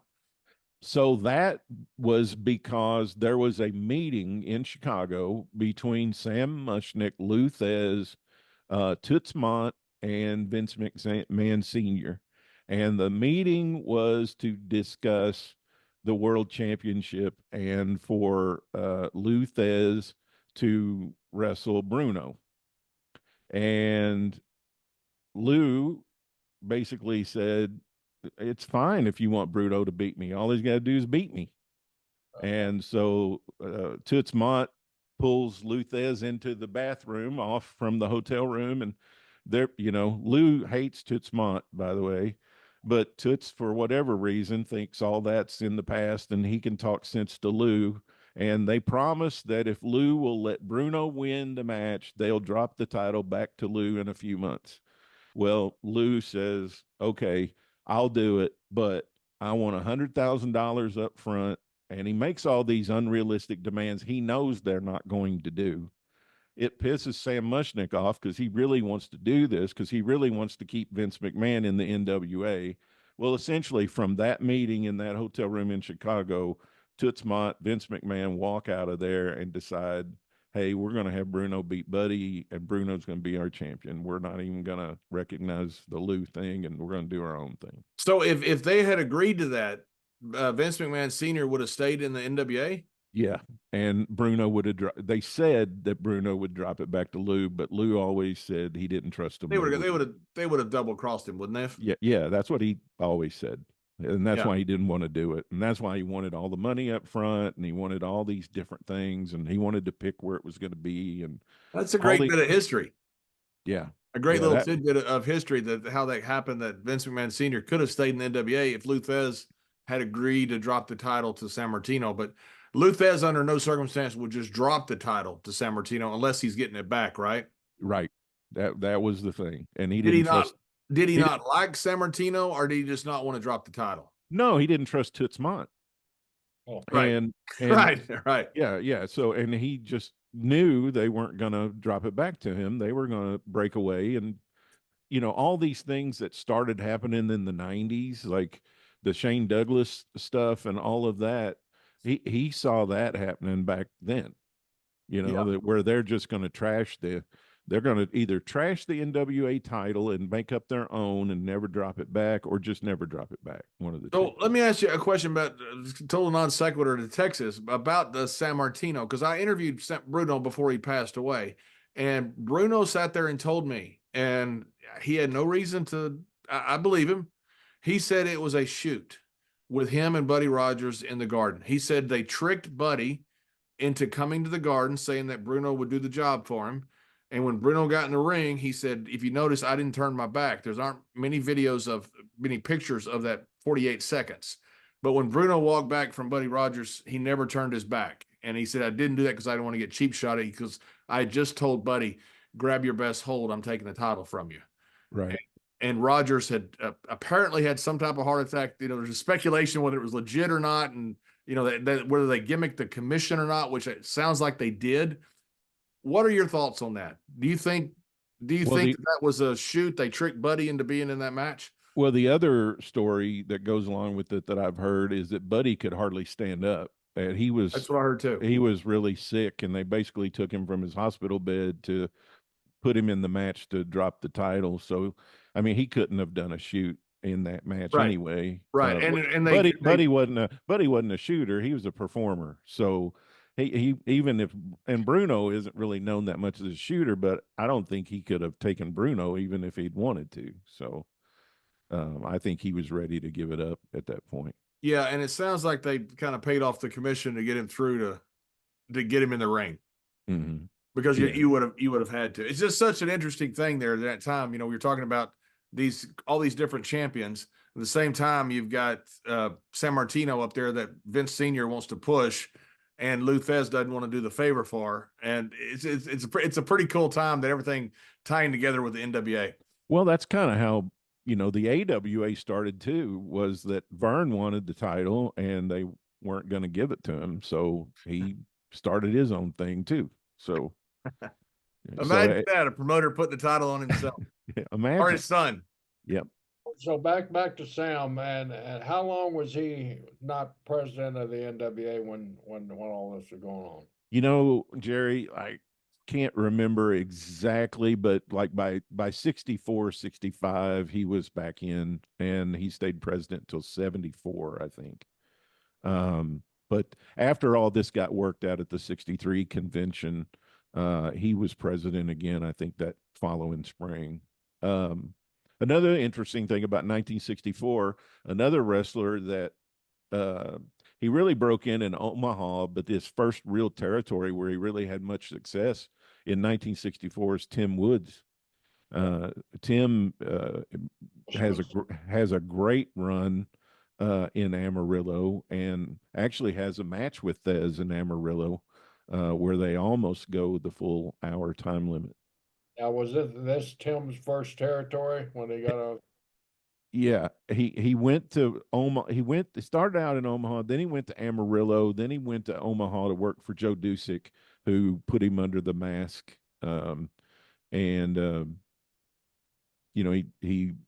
He had a masked wrestler in Omaha named Dr. X, and he was a huge heel.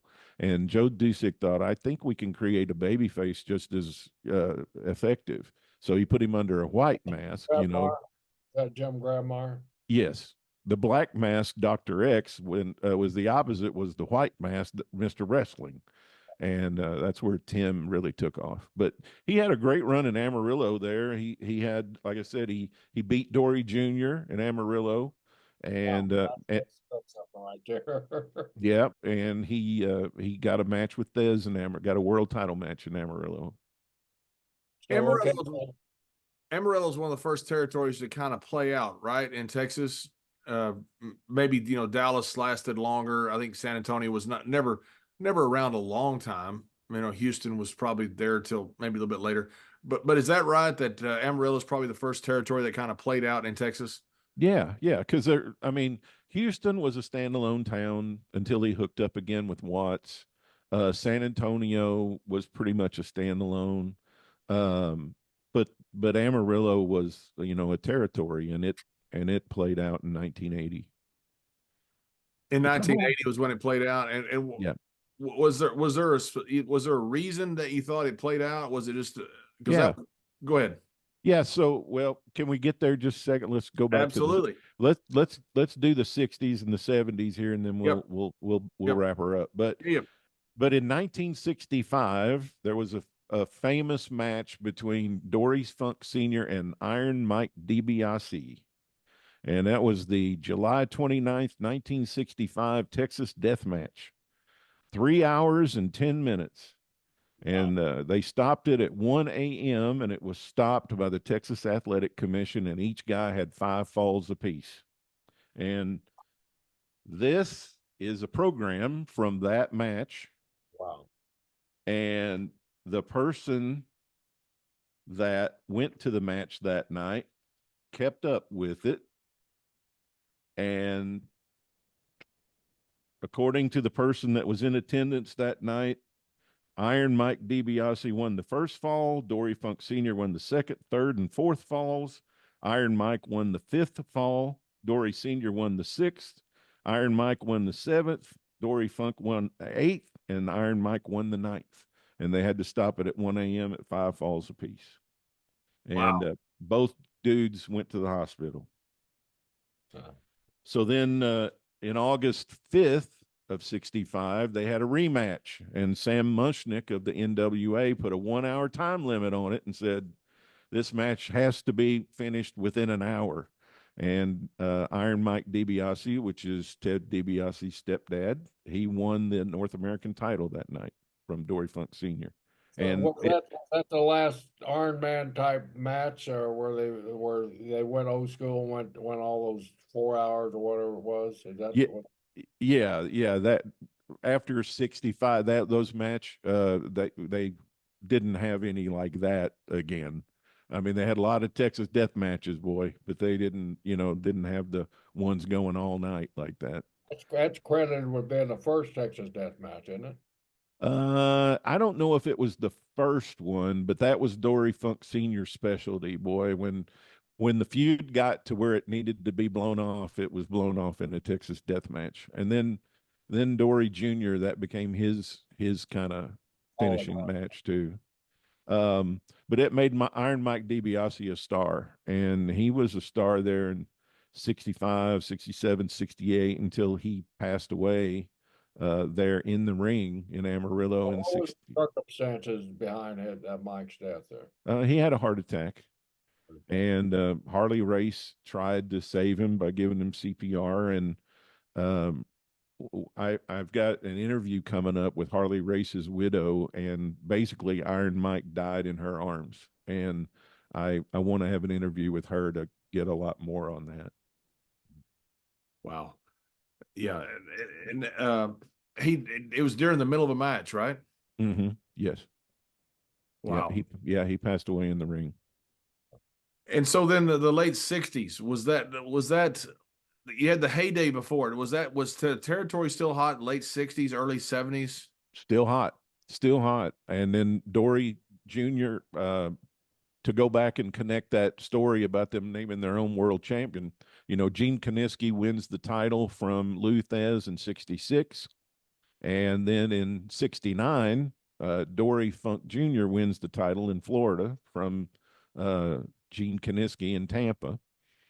And it's still a really hot territory. And now it's even hotter because, the fans are all excited because they have a world champion that they know and they've been going to see here for 10 years in Amarillo. And now he's going and taking Amarillo to the world.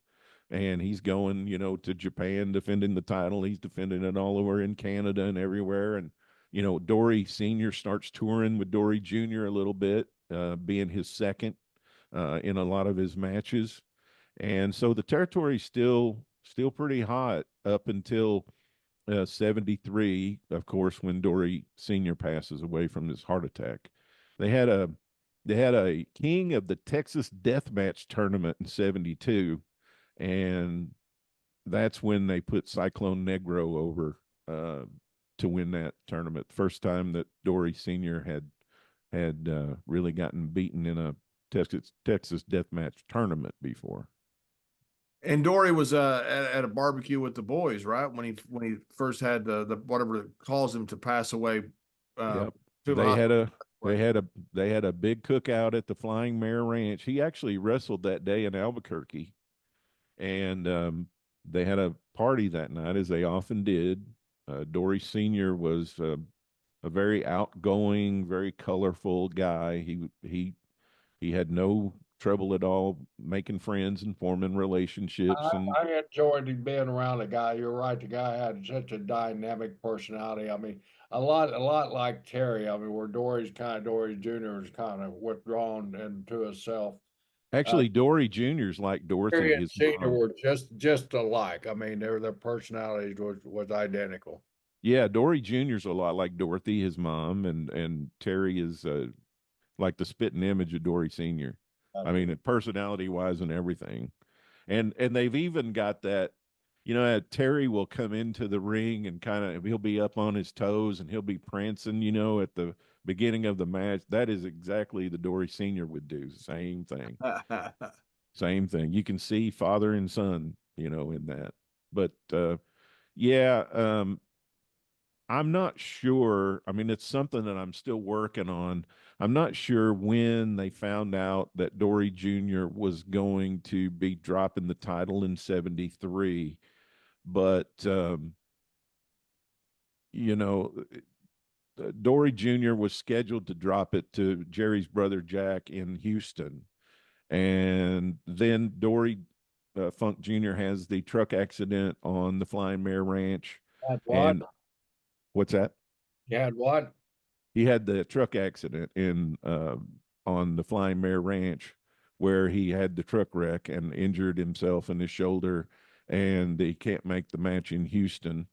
And then he ends up dropping the title to Harley Race in Kansas City in May, and claims that he was rushed back early. He wasn't himself. He was still feeling the effects of the injury. That's how Harley beat him. But Harley became the champion, and then Sonny Myers gave him a fast count too. yeah, Sonny Myers gave him a fast count. Which all the above, all the above. What reasons why you lost it? All the above. Harley gave him that powerful suplex, to put him down, and um, almost like, let's see, what was the date? Dory Jr. dropped the title May 24th. Well, June 3rd is when Senior had his heart attack and passed away out at the Flying Mare Ranch. And it was a scuffling deal where Les Thornton claimed that nobody could hold him in a front face lock, and Dory Sr. said, I can hold you in the front face lock, and he does. And Les Thornton can't get out of it. But right after that happened, Senior kind of stumbled back and sat down and told Terry's wife, Vicky, I think I'm having a heart attack. Go get Terry. And they took him to the doctor in Canyon, and he was there for 45 minutes or an hour doing an EKG. And then the doctor says, well, we got to send you on to Amarillo. And they were just at the hospital exit in Amarillo to the hospital when he passed away in the ambulance. Yeah. I grew up in Sweetwater, Texas, and so I was right in the middle of the territories between Fritz and the Funks. So I got to see both.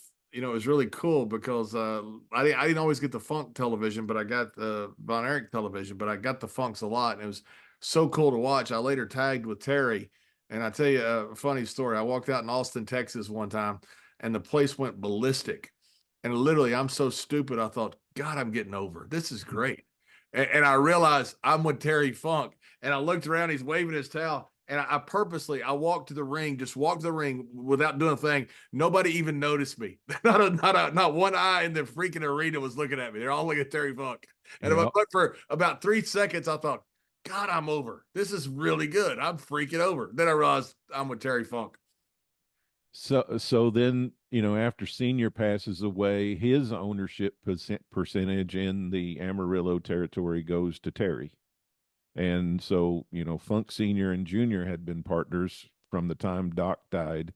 And then once Senior passed away, Terry became. Well, back up there. Dory Jr. had owned part of the Texas booking office, Amarillo booking office, along with father. Yeah, Dory Jr. Bought the percentage points from Doc Sarpolis' widow when Doc passed away. And then they were partners until Senior passed away. And then Terry got Senior's points when he passed. Were they equal partners at that time, or Yes, I believe so.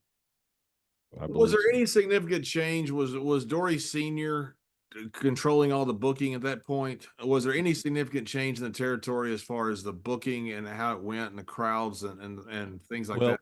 Well, one significant thing that happened was that Giant Baba had come to Amarillo in 72, and he had also gone to Dallas in 72, and he was trying to decide who was going to book the American wrestlers into Japan, whether it was going to be Dory Funk Sr. or if it was going to be Fritz Von Erich.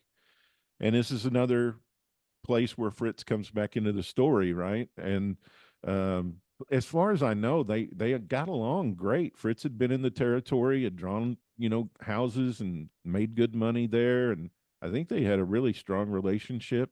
But Baba goes with Funk Senior to be his booker in Japan. Well, when he passes away, then all the responsibility of the territory falls on Dory Jr. And now Terry's going to be a partner. And not only that, they're booking talent to Baba. So not only are they taking care of Amarillo, but they're also booking the talent for Giant Baba into Japan. So that's taken their focus off the territory somewhat. And then they're also traveling, they're getting booked out. One of the things that happened after Senior passed away was Terry went through a really hard time emotionally after Senior passed away. And he even thought he was having a heart attack sometimes.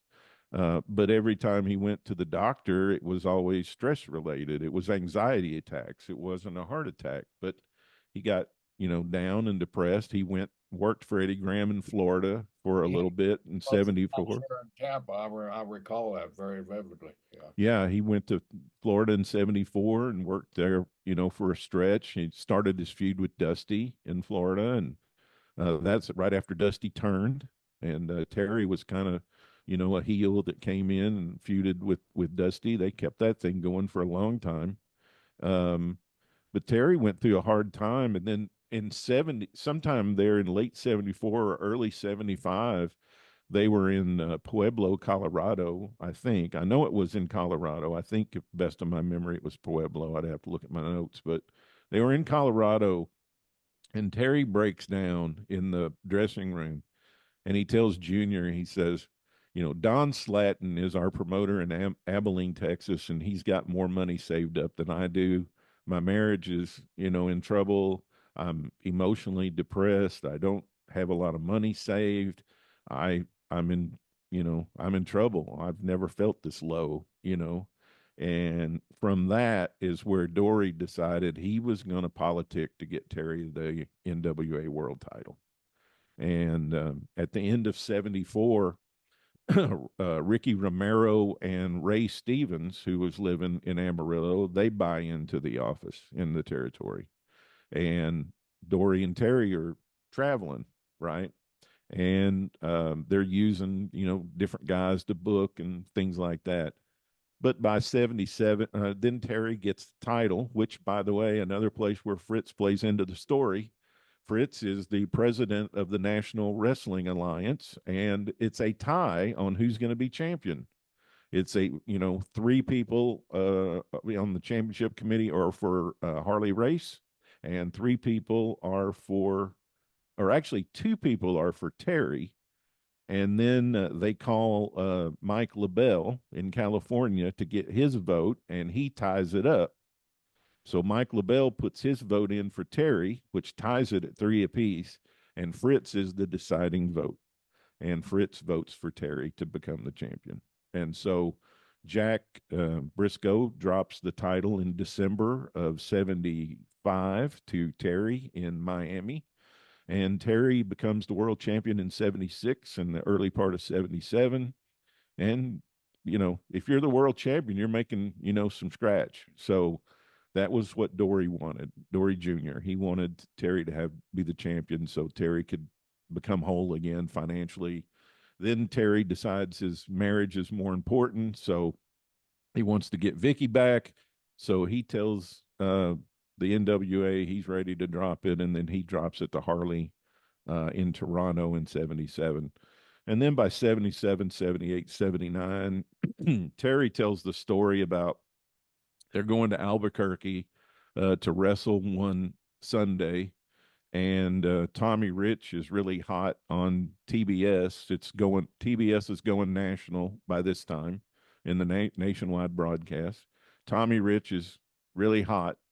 Tommy Rich comes into Amarillo for a booking, and they stop off to have some food at Tucumcari on their way to Albuquerque, and this carload of girls comes up and they start running, and Terry thinks they're running toward him. Well, they run right past Terry to Tommy Rich, and Terry thinks, man, this is over. Like, the territory days are over. This dude that's on TBS that they only see every now and then, and they see us every week. They're tired of us. They are now into these people that they don't even hardly get to see live, maybe 3 times a year. So they decide they're going to sell the territory. Dick Murdoch begs them to sell it to him, and Blackjack Mulligan, who is also a partner in Knoxville, Tennessee, with Ric Flair and Jim Barnett, somehow gets involved in it, and he becomes a partner. So check that out. Your partners on one end of the country with Ric Flair, and your partners on the other end with Dick Murdoch. Can you imagine being business partners with those two guys? Be some fun evenings. so, Good. so neither one of those work out, by the way. I mean, so Knoxville doesn't last very long, and then Amarillo.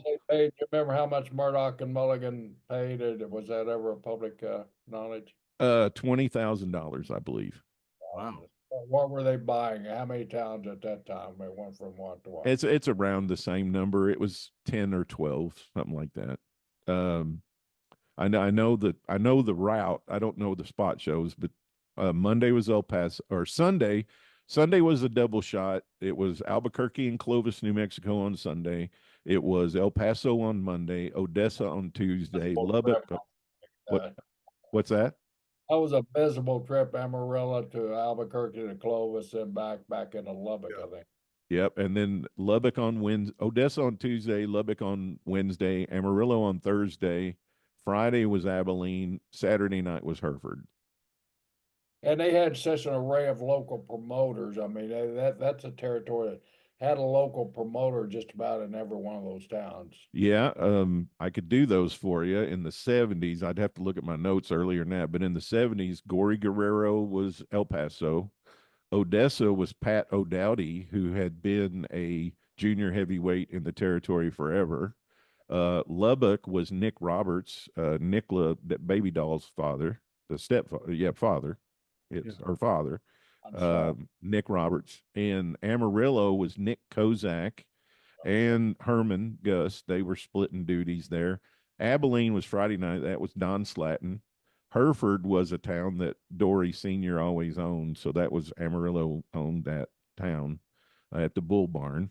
And Albuquerque was Mike London. Clovis, I think they promoted that out of the Amarillo office. And then Herman had Pueblo, Colorado. Yeah, Pueblo, was that London also? No, that was Herman Gust. Also, okay. Yeah. You know, the association with Baba was the reason that Jack Briscoe ended up dropping the title for $250,000 in Japan, right, Jerry? Yeah, exactly. The famous drop was because of the Funks and them trying to get him to come to Amarillo, and then they said, "Oh, the Funks were the ones that brokered the deal," and of course Jack out negotiated everybody just like they did for Black Saturday as well. So it was. Hey, Jerry, well, you guys were working with the Funks a lot. What years were you guys out there as the Briscoe brothers against the Funks? Well, we actually have Jack first went out. Jack started in '65, in May of '65, and won a national title, I think, in April. And by May, they had him on TV winning matches and pushing him.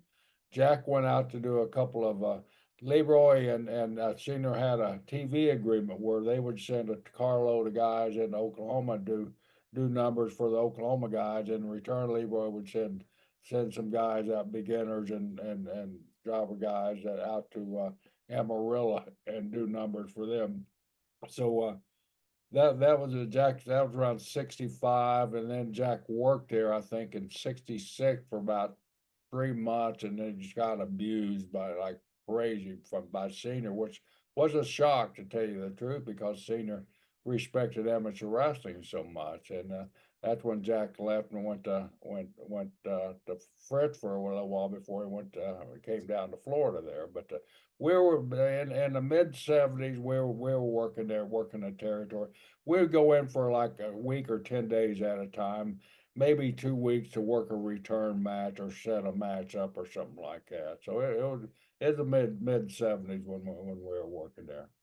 And then all those they were returning the favor to you down in Florida, right? Florida, they would come down here for a week to 2 weeks and do the same thing here that we did out there and use the same TV, basically just with a different dub over, making them baby faces in Texas, making us heels there. Which kind of explained to some of the people that are listening. You guys would have, we used to do that in we did that everywhere. We'd have when the Japanese photographers would come to shoot, like Tenzin, who was Hiro Yamamoto at the time in Europe working for Otto. They want to put Tenzin over, so right before the finish, they'd have Tenzin put his foot on the guy's chest and raise his hands up. They'd take a picture. That's the picture they go in the Japanese magazine. Of course, right after that, he did the job and got beat, but nobody knew that. But you guys were doing the same thing, right? For the fans out there listening, you guys would have different finishes, different ways you would shoot it, and show one version in Florida for the same match and one version in Texas in the same match, right? Exactly. Yeah. And it worked. I mean, that was a big thing. That Texas was in decent shape, but it was not a Florida territory where the population type. But yeah, we were doing great business in both territories like that, just off of those TV angles that we'd use the same tape, to bicycle back and forth.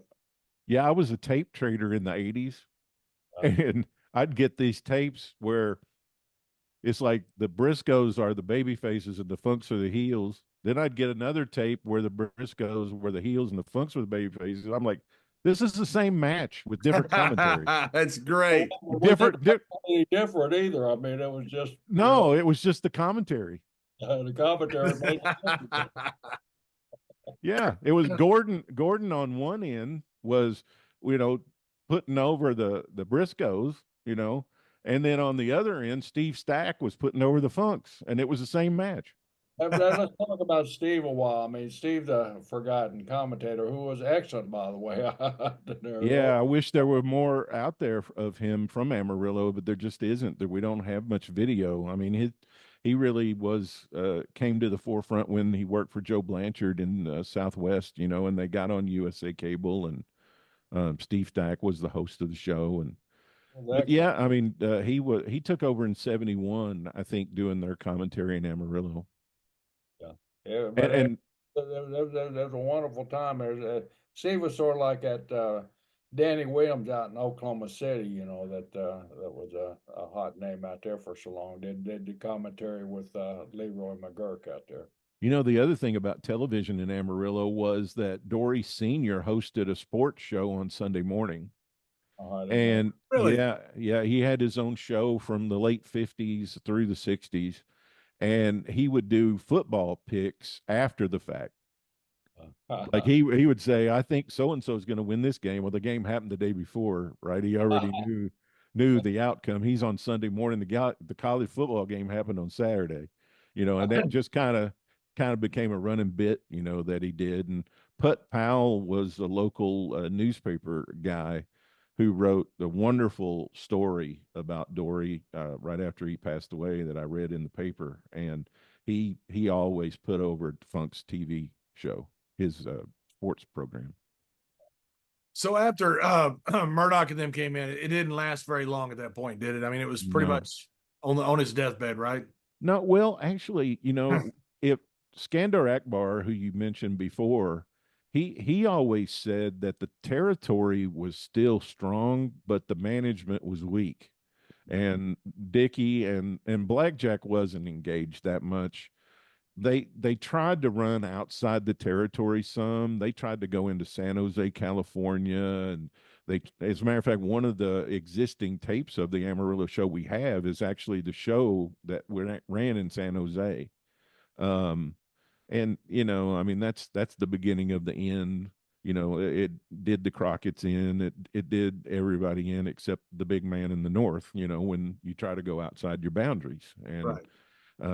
It just didn't work. Dickie loved the circuit of Amarillo. Like, he loved that Monday through Sunday loop. He liked going out every night. He liked working there and going to those towns every day. All of his old watering holes that he'd go through. He loved it, right? And Mulligan was disengaged. He just came in to be on top and be the name and all that, and it just Mulligan wanted to be an owner somewhere. I mean, he was always trying to get ownership somewhere. Yeah, well, he's from Odessa, so I mean, he's a hometown guy, and was a name. He came in there after he got into business and after he took on the Blackjack gimmick and all that. He had a good run there in the 70s in Amarillo and all of Texas. But Is that where Mulligan was from? I always wondered yeah, because Barry lived in just north of Austin at one point. I didn't know if Mulligan was from there. Mulligan always claimed he was from Sweetwater, which I was actually from Sweetwater, so I couldn't use it for a long time because people thought I was copying Mulligan, but I wasn't. I was actually from there. But yeah. Well, from around Bob Odessa. Mulligan was from Sweetwater, but Bob Wyndham was from Odessa. That's right. That's exactly right. Yeah. So when I came into WWE, I had to use Roscoe, which is kind of one of our rivals, and I'm like, God, good. You don't understand the dynamic of this. This is not pleasant to me. Well, Murdoch and Dusty and all those guys, they changed their hometowns around. Stan didn't. He was always from Borger, but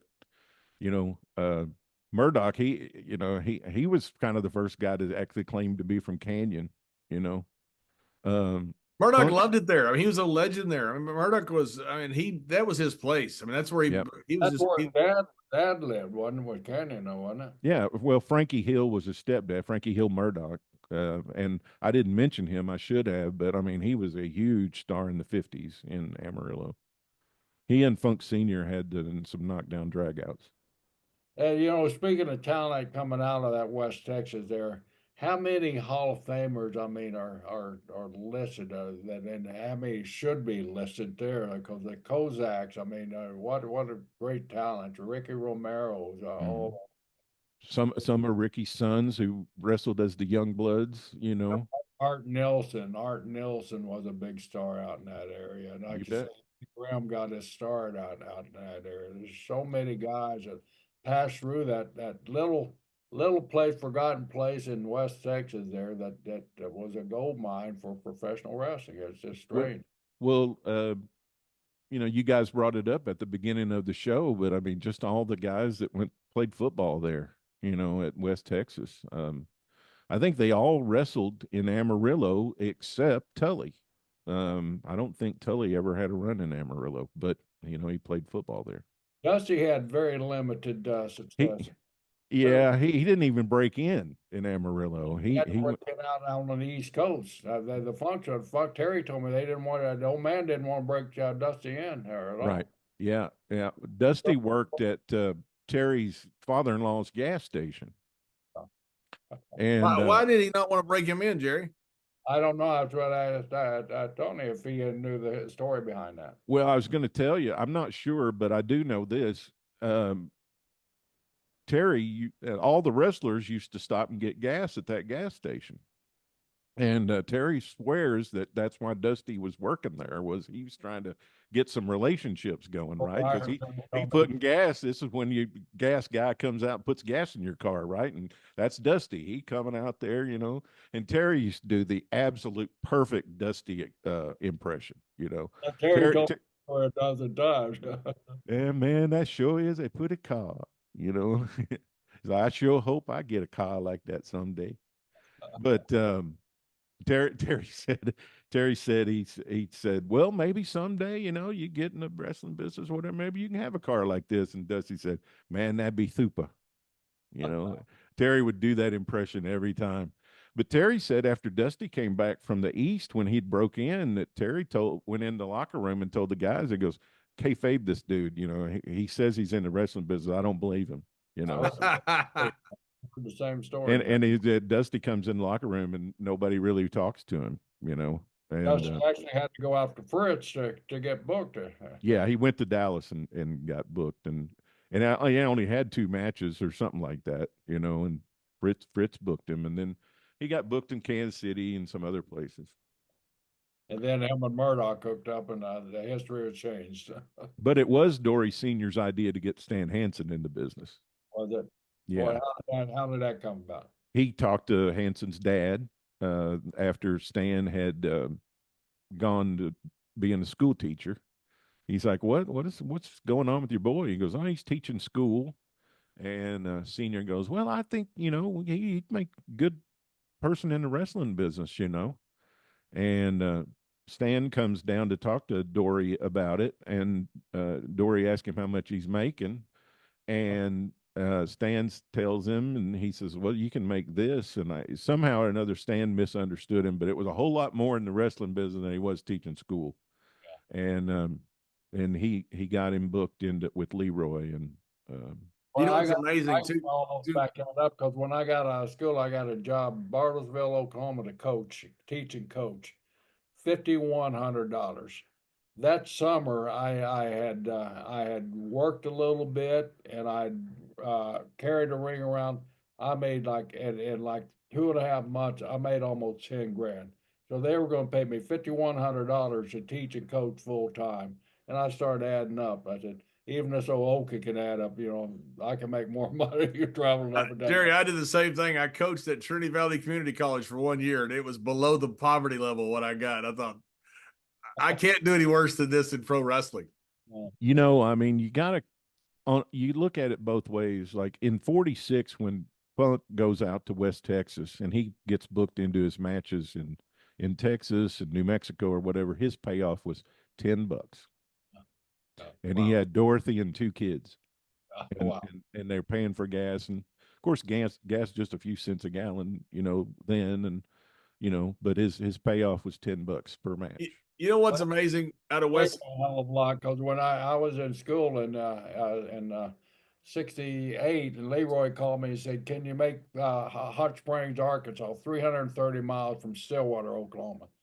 And I asked my mom because I was still in school. And I had like a 7:30 class. She said, "As long as you're here to make class tomorrow morning, I don't care." So I got in my old Ford. I drove down. It's $15, but I bought me a tank of gas and a 6-pack of beer and made it back in time for class. So it hadn't changed much that 10 years for $15 to make Hot Springs. You know what's So, amazing? 60-mile round trip. You know what's amazing is one of the greatest, the wildest, craziest tag teams of all time. Both went to West Texas State. One guy just for a very short time, but Brody became a sports writer in Fort Worth. Stan's a school teacher.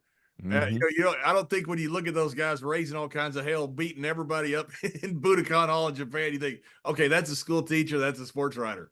Yep, you bet. Yeah, and they were both working for Leroy in '74. That was, Stan's kind of first run there, and Bruiser was still working as Frank Goodish. But what I was gonna say about Amber. Down here in the mid-'70s at Frank Goodish too. What's that? I said Frank worked as Frank Goodish for a long time because he's down here in the mid-'70s as Frank Goodish also. Yeah, in that run with Leroy, I think Buck Robley was the booker, which kind of started their relationship off. But I was going to say about Amarillo, after the office closed down, not much happened there. Crockett, when they went on their expansion there in the late '80s, Dusty really thought they could run Amarillo, so he brought in the '70s, they made their main title the Western States title. That was the main title in Amarillo. It had been the North American title, and then they kind of morphed out of that into the Western States title. And so Dusty created a Western States Heritage title and put it on Barry Windham because he thought they were going to be able to run West Texas, and they're going to move their offices to Dallas, and they were going to run New Mexico and Arizona, and they were going to really put Barry over out there. But they only ran like 3 times in Amarillo, and it just kind of fizzled out. And it just hasn't ever been what it was once was. Yeah. I don't even know that the big guys run out there in Amarillo that much now. I mean, they run Texas towns, but I don't remember them running Amarillo. Very rarely. We would occasionally run, those towns. I say those towns. You'd run Lubbock and Amarillo were the only 2 towns out of that whole territory that we would run. El Paso, of course, but I guess that's part of the territory. But mainly, you stay with the 4 big towns in Texas. In the triangle, you stay with Dallas, Houston, Austin, and San Antonio. Occasionally Fort Worth, which is basically the same as Dallas, but we'd run Amarillo just occasionally. I mean, like every 2 years, not every year. But every 2 years we'd run Amarillo and Lubbock. One of the last big programs before the Funks sold out to Murdoch and Mulligan. The poster I've got behind me back here is from that show but it's on top. It's Terry and Dory Jr. against David and Kevin Von Erich. Wow, that's awesome. Yeah, Those are I cannot tell you. You know, I go to Texas a lot to help take care of my mother, and I'm down there. I was down there just about a couple months ago, and somebody was talking about how big a celebrity was, and they said, "Man, it's like they're a Von Erich or something." And you know, it's been 35, 40 years since the Von Erich name was huge, but that's how much influence that the Funks and the Von Erichs had in Texas. It was an unbelievable time with those guys. That was in '78, I think, was that show. But that drew for sure. So Tony, when does the book come out, and how are people going to be able to get it and all that? Well, I'm still finishing up the research on it. I still got a few people to talk to, like Mr. Brisco there. I'm trying to get him cornered to talk about some of the things we talked about while ago. I got his number. Good. But I've got probably another 10 or 15 people to talk to. But the outline of the book is, as you can tell from the show today, is finished. I mean, I know all the high spots now. I'm just filling in some of the stuff. But probably be next year, late next year. Awesome. Well, Tony, thank you so much for coming on. It's such a thrill to be able to talk to. I'm absolutely blown away by your knowledge of this territory and the stuff you have on recall in your brain. It's quite impressive. The amount of details that you have on this. The notes you sent us were just as amazing. I enjoyed reading those just as much. Well, it's like Sir Isaac Newton said when they asked him about how he discovered gravity. He said, "You would have found it too if you thought about it as much as I do." I don't know about that. Hey, Tony, thank you very much. And once your book comes on, we'd love to have you back on. Oh, sure. And I appreciate you guys. I'm glad to be here, and it's a lot of fun.